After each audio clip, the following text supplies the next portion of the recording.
취향을 설계하는 곳 츠타야라는 책이 있습니다. 최근에 제가 아주 재미있게 읽고 있는 책인데 마스다 무네 아키라는 오사카 출신의 일본인이 쓴 책입니다. 이분이 블로그에 올렸던 글을 이렇게 추려서 책으로 만든 건데 일본 전역에 1,400곳이 넘는 츠타야 매장 서점입니다. 매장을 운영하는 아주 유명한 분입니다. 이 책을 읽으면서 제가 어떤 생각을 했느냐 하면 커지고 많아지고 또 축복이 늘어나는 게 꼭 좋은 일만은 아니다, 그런 생각을 했습니다. 우리는 그저 많아지고 또 내 누림과 축복이 커지면 좋다는 생각을 합니다만, 왜냐하면 그 축복은 새로운 위기를 불러올 수 있습니다. 그런 통계도 있잖아요. 복권에 당첨된 사람들을 추적해 보니까 예상외로 제대로 사는 사람이 잘 없었다고 합니다. 같은 맥락이겠죠. 그런데 이 책에 이제 하나 이것과 상관되어서 눈여겨볼 대목이 있는데 2호점이 실패하는 이유라는 주제의 글이 있습니다.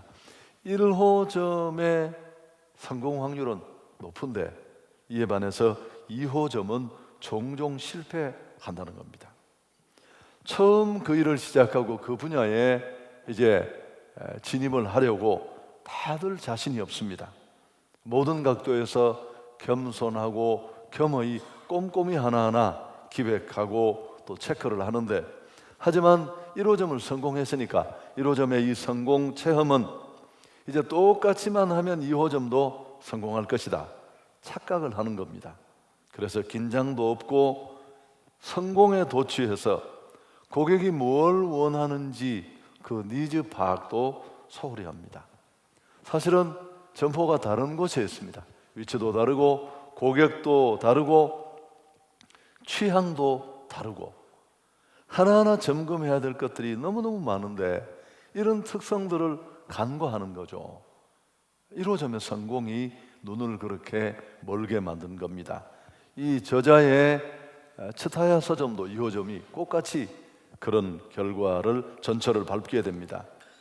결국 우리는 무언가 축복이 커지고 또 규모가 자꾸만 늘어나면 그게 계속 그런 성장으로 이어지려면 다 철저한 준비와 진지함이 필요하다는 교훈을 얻게 됩니다. 오늘 사도행전 6장인데요 초대 교회가 이런 위기를 맞게 됩니다. 교회가 막 핍박을 받아서 온 그런 위기 넘어갔거든요. 외부의 위협, 그리고 교회 안에 일어난 부패로부터 출발하는 공격, 아나니아와 삽비라 사건이 그런 것 아닙니까? 사실은 무서운 건데 잘 뛰어넘었습니다. 그런데 예상치 않게 다가온 위기는, 이 세 번째 위기는 어떤 위기보다 만만치 않습니다. 교회가 한창 가파른 성장을 하고 있는 이 성장기에 일어난 위기이기 때문에 그렇습니다. 자, 어떤 문제였을까요? 1절을 우리가 함께 읽습니다. 그때에 제자가 더 많아졌는데 헬라파 유대인들이 자기의 과부들이 매일의 구제에 빠짐으로 히브리파 사람을 원망하니 그때의 제자의 수가 더 많아졌다. 제가 이 본문을 여러 번 읽으면서 가장 먼저 부딪혔던 핵심이 이 부분이에요. 놓칠 수 있는 부분인데 앞에도 설명했습니다만 교회 규모가 커지면서 교회 안에 다양한 사람들의 욕구도 늘어날 수밖에 없었습니다.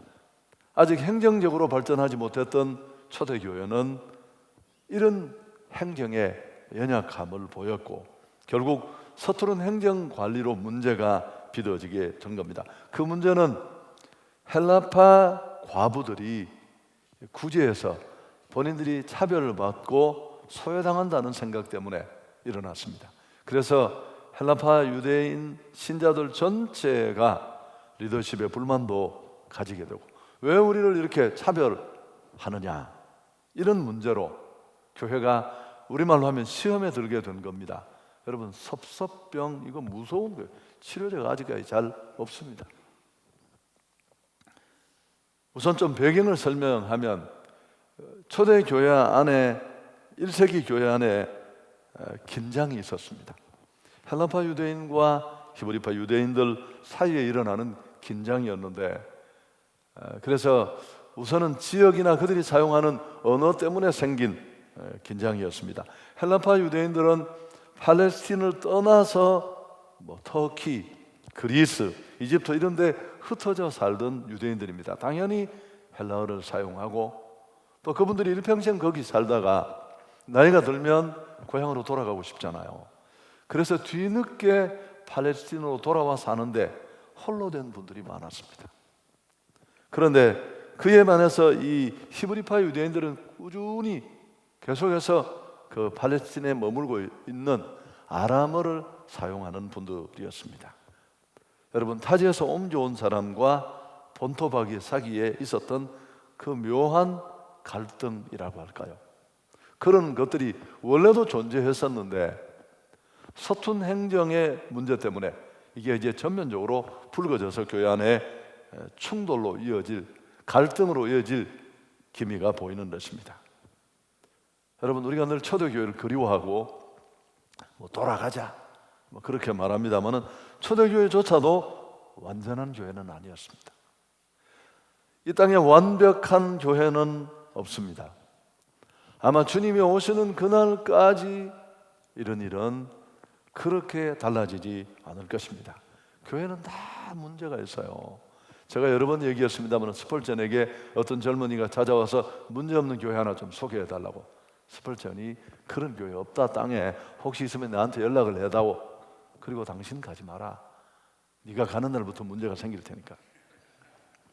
혹시 교회의 어떤 연약함 때문에 불편한 분이 계십니까? 여러분, 한번 스스로에게 이렇게 물어보십시오. 내가 섬길 수 있는 완벽한 교회, 완전한 교회가 이 땅에 존재하기는 할까? 없습니다. 그렇다면 지금 내가 불편해하는 그 교회의 연약한 모습을 더 좋게 만들기 위해서, 더 개선하기 위해서 내가 할 수 있는 일이 무엇일까? 그리고 떠들고 성토하기보다는 묵묵히 당신이 그 일을 하면 좋겠습니다. 예수 그리스도의 능력 있고 효과적인 복음 증인이 되기 위해서 교회가 완벽하면 좋겠지만 그럴 수 없으니까 현실적으로 이 보이는 지상의 교회는 완전하지 않으니까, 그래서 복음 사역을 힘있게 전하기 위해서 교회가 꼭 완벽할 필요는 없습니다. 우리가 지나가면서 그런 교훈을 받게 됩니다. 자, 두 번째, 이게 초대교회가 숫자가 늘어나고 가파른 성장을 하면서 일어난 문제인데요. 자, 두 번째, 이 문제를 두고 이제 초대교회는 사도회의를 합니다. 지도자들 그룹이 모여서 회의를 통해서 이 문제에 대한 진단을 하게 됩니다. 2절에 그 내용이 나옵니다. 12사도가 모든 제자를 불러 이르되 우리가 하나님의 말씀을 제쳐놓고 접대를 일삼는 것이 마땅하지 아니하다. 12사도가 제자회의를 소집하고 자체적으로 내린 진단의 결과가 뭐냐 하면, 우리가 하나님의 말씀을 전하고 가르치는 이 책임을 저버린 채 가난한 사람들을 돌보는 것은 옳지 않다라는 것이었습니다. 여러분, 이거 대단한 결정이에요. 문제가 있었습니다. 언제나 문제는 있을 수 있어요. 그러나 그 문제를 왜 문제가 되었는지 문제의 답을 찾고 나면 문제는 문제가 아니에요. 대부분 우리는 답을 찾지 못합니다. 그래서 최고 리더가, 탑 리더들이 하는 일이 아주 기본적인 일입니다. 문제 발견 및 문제 해결 능력. 그게 탑 리더들이 하는 고유한 사역이에요. 근데 이들은 모여서 이 접대하는 일, 과거 번역은 공궤라고 했습니다만 음식을 베푸는 일입니다. 원문을 문자적으로 풀어 옮기면 식탁을 시중 둘다, 그런 뜻도 했습니다만 설명이 필요 없습니다. 부유한 자들이, 형편이 되는 사람들이 물질을 기부하면 그것으로 공동 기금을 마련해서 이처럼 가난한 과부로 지칭되는 그 시대에 섬기고 도와야 될 그룹들을 음식이나 물품을 이렇게 나누어 주는 사회 복지 사역입니다. 이 일을 한다고 본질적인 사역에 어려움이 있었던 겁니다. 사도들은 자신들이 하나님의 말씀을 설교하고 가르치는 일로 부름받았다는 사실을 정확하게 알고 있었습니다.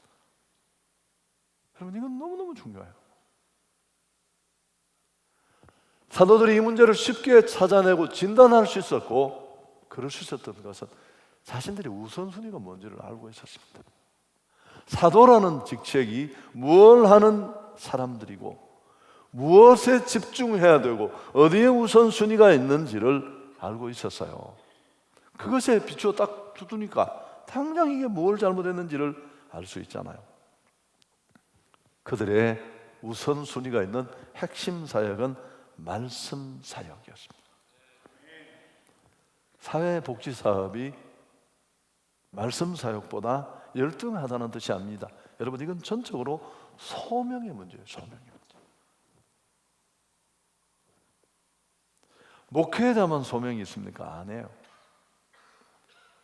우리 모두가 소명자예요.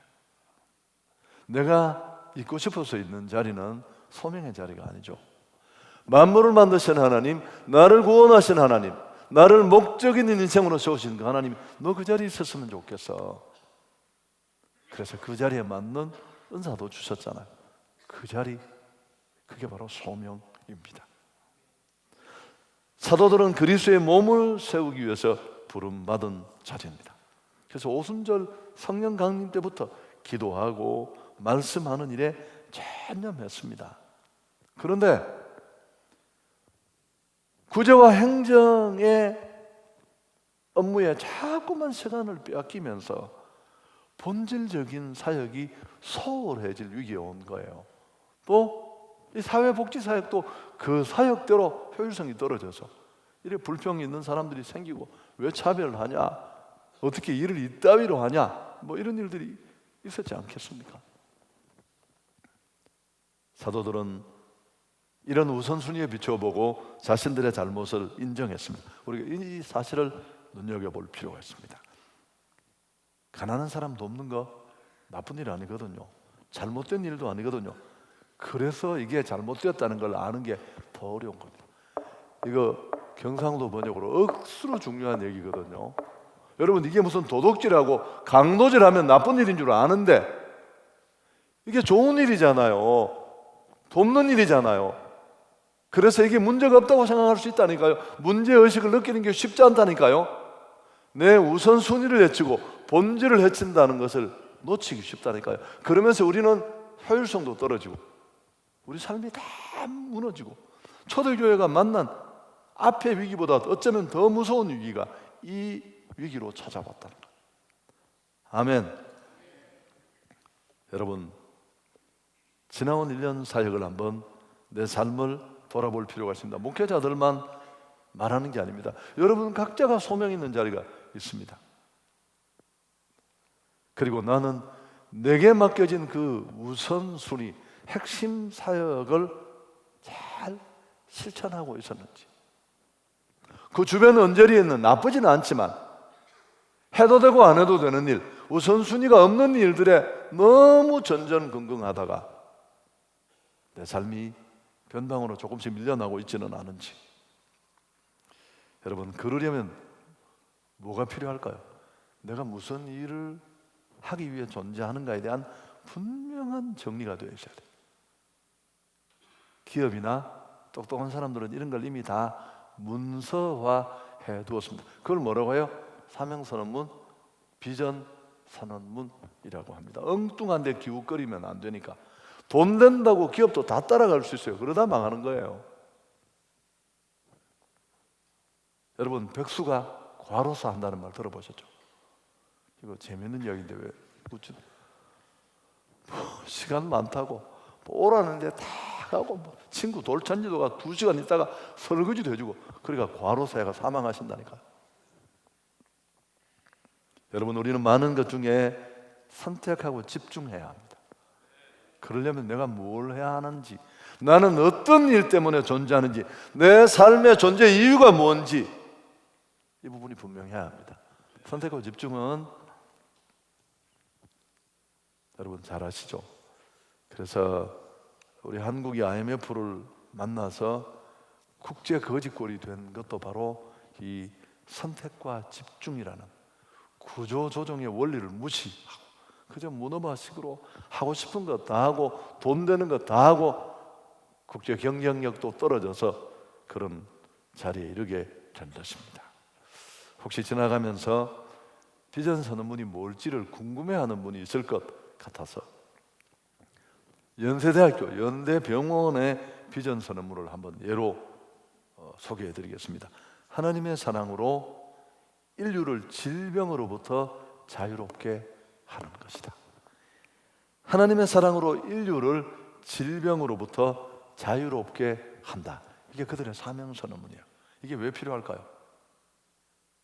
임원들 모여서 회의를 하는데 옆에 건물 사자, 부동산 가보른단다, 연대 주변으로. 사올 필요 없어요. 이 비전을 앞에 딱 두고 이게 우리가 할 수 있는 일인지 하지 말아야 할 일이죠. 스웰이라는 조개급 정유회사는 전 세계 자원을 개발해서 가장 산값에 인류에게 제공한다. 이게 스웰의 비전이에요. 여러분, 이게 문서화되었으니까 여기저기 끼어들지 않을 수 있잖아요. 자, 세 번째, 처방입니다. 처방. 사도회의에서 내려진 이런 문제 진단을 통한 처방, 뻔한 얘기가 될지 모르겠습니다. 첫 번째가 3절에 나오는데 함께 읽습니다. 형제들아, 너희 가운데서 성령과 지혜가 충만하여 칭찬받는 사람 7을 택하라. 우리가 이 일을 그들에게 맡기고, 제일 중요한 단어는 맡긴다라는 단어입니다. 바꾸면 위임한다는 뜻입니다. 우리가 다 하려고 해서 우선순위 있는 일이 훼손되었으니까, 그래서 이런 문제가 행정적으로 생겼으니까 이제 우리가 다른 사람들을 세우겠다. 그리고 그들에게 우선순위가 없는 일들은 위임하겠다는 것입니다. 여러분, 그렇게 세워진 분이 7 집사님들이에요. 여기 말하는 집사는 서리 집사님이 아니고 우리식으로 말하면 임직받은 장립 집사님들을 말합니다. 그리고 일꾼 선출의 요건이 소개되는데 지나가면서 잠깐 보여드리겠습니다. 하나하나 항목을 다 따져보면 5가지 정도입니다. 첫째, 남자. 두 번째, 믿는 자. 세 번째, 성품이 고결한 자, 칭찬받는 사람이라는 게 그런 뜻이 있습니다. 그 다음에 견고한 영성의 소유자입니다. 성령 충만이라고 했습니다마는 성령을 따라가는 삶을 사는 사람. 그리고 지혜로운 자, 이것도 표현이 애매하잖아요. 좀 쉽게 일반적으로 옮기면 상식이 있는 사람. 여러분, 이건 너무너무 교회가 불편한 이유는 상식이 없어서 그래요. 상식적으로 통하는 원칙만 존중돼도 교회는 그래도 살만한 곳이에요. 그런데 이 항목들을 이렇게 녹여보면 재능보다, 실력보다 인격에 훨씬 더 많은 비중을 두고 있습니다. 2018년도에 우리 교회 이런 일이 있을 것 같아요. 여러분, 절대 잊지 마십시오. 그때 다시 얘기하겠습니다만, 어떤 사람을 세우느냐 하는 건 정말 중요해요. 존 맥스웰의 얘기대로라면 인사가 만사인데 낙하산에 몸을 맡기고 뛰어내리는 것과 같다. 수천 메다 상공에서 뛰어내렸습니다. 살 수 없는데 낙하산 하나 믿고 뛰어내렸는데 그 다음에 모든 게 낙하산에 달려있어요. 안 펴지면 끝나는 거예요. 그냥 안 펴지면 죽는 거 2가지가 뭔 줄 아시죠? 인상과 낙하산. 후기 인상파가 이런 이야기를 하니까 좀 감동이 안 되네. 여러분, 사람이 잘못 세워지면 차라리 없는 것보다 훨씬 더 큰 혼란이 야기될 수 있습니다. 그래서 또 다른 사람들을 세워서 위임한다. 여러분, 규모가 커지려면, 계속 성장하려면 반드시 위임의 원리를 어기시면 안 돼요. 못하는 사람들은 혼자 하려고 해요. 그래서 더 못하는 거예요. 전문성도 떨어지고 효율성도 떨어지고. 그 다음 두 번째가 4절입니다. 어쩌면 오늘 본문에서 가장 중요한 답을 안고 있는 구절인데 함께 읽습니다. 우리는 오로지 기도하는 일과 말씀 사역이 힘쓰리라. 본인들이 어디에 부름받은지를 알고 있었습니다. 사도들은 정확하게 자신들이 하나님의 말씀을 설교하고 가르치는 일에 부름받았다는 사실, 이게 우선순위고 이게 본질이고 이게 핵심 사역이라는 걸 정확하게 알고 있어서 이제 뭐 당연히 그 일에 집중하고 선택하고 돌아가겠다. 사도들이 그들의 생애와 삶을 바치도록 부름받은 것은 말씀 사역이었습니다. 설교하는 것, 상담하는 것, 또 훈련시키는 것, 이런 것들이 말씀 사역에 포함될 것입니다. 사랑하는 여러분, 직업으로 살지 말고 소명으로 살 수 있기를 축복합니다. 난 내 아이들 먹여야 되고 내 아내와 살아야 돼서 일을 해. 야, 그거 치사한 일이에요. 밥 먹으려고 하는 일이지 않습니까?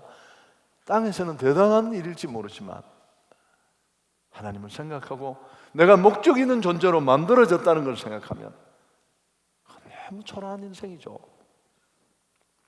그래서 나는 왜 존재하는지, 여러분, 제가 의도적으로 반복하는 게 아니에요. 본문이 자연스럽게 이 이유를 설명하는 겁니다. 그러니까 반복된다는 게 얼마나 중요하겠습니까? 여러분의 핵심 사역, 우선순위를 알고 그렇게 집중하며 살 수 있기를 축복합니다. 여러분, 이렇게 선택을 통해 본질 사역에 집중하니까 어떤 결과가 나옵니까? 자, 7절이 초대교회가 이제 이 중요한 또 한 번의 고비를 넘기고 일어난 아름다운 결과를 보여주는데 우리가 어떻게 함께 읽지 않겠습니까? 함께 읽습니다. 하나님의 말씀이 점점 왕성하여 예루살렘에 있는 제자의 수가 더 심히 많아지고 허다한 제사장의 무리도 이 도에 복종하니라. 자, 이렇게 말하죠. 핵심 사역, 우선순위가 있는 사역을 찾아서 그 사역에 더 힘을 쏟았더니만 그 말씀 사역이 더 왕성하게 일어나서 더 많은 사람들이 교회로 몰려왔고, 심지어 어떤 일도 이렇다고요? 유대 제사장들, 그 당시 레위인들, 제사장들 그룹이 1만 8천 정도 되었대요. 에레미야서의 데이터를 보면 8천 명 정도가 제사장들이었는데, 여러분, 제사장은 목사예요, 지금으로 말하면. 근데 이 사람이 종교를 바꾼다는 게 이게 쉬운 일이지 않잖아. 이런 놀라운 일들까지 일어났다는 거죠. 자, 이걸 여러분이 경영하는 사업에 그대로 적용해야 돼요. 내 할 일은 이 일이고 나는 이 사업으로 세상을 아름답게 하는 건데, 이 본질과 방해되는 것을 다 정리하고 일에 집중했더니만 그 가게의 음식 맛을 보고 그 사람의 사역을 보고 그 사람이 하는 그 사업 때문에 사람들이 너무 좋아서 이 츠타야 서점처럼 전 일본의 매장이 1,400개씩 들어오는, 여러분 얼굴에 전혀 감동이 없습니다. 여러분, 이게 선택과 집중의 결과입니다. 하나님 말씀이 본업인데 구제사업 한다고 착한 일 한다고 헷갈려가지고 여러분, 담임 목사가 밀대 들고 막 화장실 청소하고 그러면 우리 목사님 사랑도 많으시고 진짜 삶이 있는 분이야. 그거 맞는 얘기입니다. 그러나 그거 진짜 엉터리 목사예요. 지가 뭘 하는지를 알아야 되죠. 여러분, 만일 말씀 사역이 소홀해졌다면 말씀이 이렇게 힘있게 왕성하게 퍼질 수 있었을까요? 아니요. 그럼 교회는 휘청이었을 것이고 작은 위기에도 침몰할 수밖에 없었을 겁니다. 말씀 마치려고 합니다. 마귀가 교회를 향한 공격 중에 어쩌면 가장 교묘한 공격이, 저는 오늘 이 공격이라고 생각합니다. 유대 관리들을 통해 교권주의자들이 초대교회를 핍박했잖아요. 넘어갔습니다. 또 교회 안에 일어난 아나니아 삽비라 사건으로 일어난 내적 부패 잘 뛰어넘었습니다. 근데 마귀가 마지막으로 놓은 초강수가 뭘까요? 리더 그룹들의 주의를 산만하게 만들어서 집중력을 떨어뜨려서 교회의 힘을 무산시키는 겁니다. 예매한 일에 코가 걸려서 정말 중요한 일을 놓치게 하는 것입니다. 사회적이고 행정적인 일에 몰두하도록 하는 것, 이게 죄의식이 없거든요. 이런 거. 여러분, 오늘도 마찬가지입니다. 우리 그리스도인들은 교회 안에만 몰려서 막 소리치고 세상에서 자꾸 밀려나는 사람들이 아닙니다. 여러분이 서 있는 그 자리가 소명의 자리입니다. 칼빈은 만인 소명론을 주창했어요. 목사만이 아니라, 성격자만이 아니라, 몇몇 우리가 그럴 것 같은 그룹만이 아니라, 여러분이 뭘 하든지 하나님은 여러분을 그 일에 부르셨습니다. 나쁜 일만 아니라면. 그런데 그 소명 아닌 것에 마음을 빼앗겨서 소명을 소홀토록 하는 것이 있다면 오늘 돌이킬 수 있어야 합니다. 정리를 하면 이렇습니다. 첫째, 핵심 사역을 잘 정의하십시오. 그래야 원칙과 우선순위가 있습니다. 좀 불편하더라도 이번 기회에 그저 벽에다가 1년 동안만이라도 이렇게 써붙이세요. 난 이런 일을 위해서 존재한다. 그냥 너무 고민하지 마시고, 여러분 잠깐 생각하고 적어주고 1년 내내 마음에 안 들면 고치세요. 예쁘게. 그러면 2달만 지나면 누가 야, 광고 문구 해도 되겠다. 그 바보들은 처음부터 완벽하게 만들려고 하다가 안 만듭니다. 그래서 인생이 완벽하게 망가지는 거죠. 그냥 여러분, 내가 이해할 수 있는 말로라도 적어 놓으십시오. 생각 속에 있는 것보다. 그리고 조금씩 고쳐가십시오.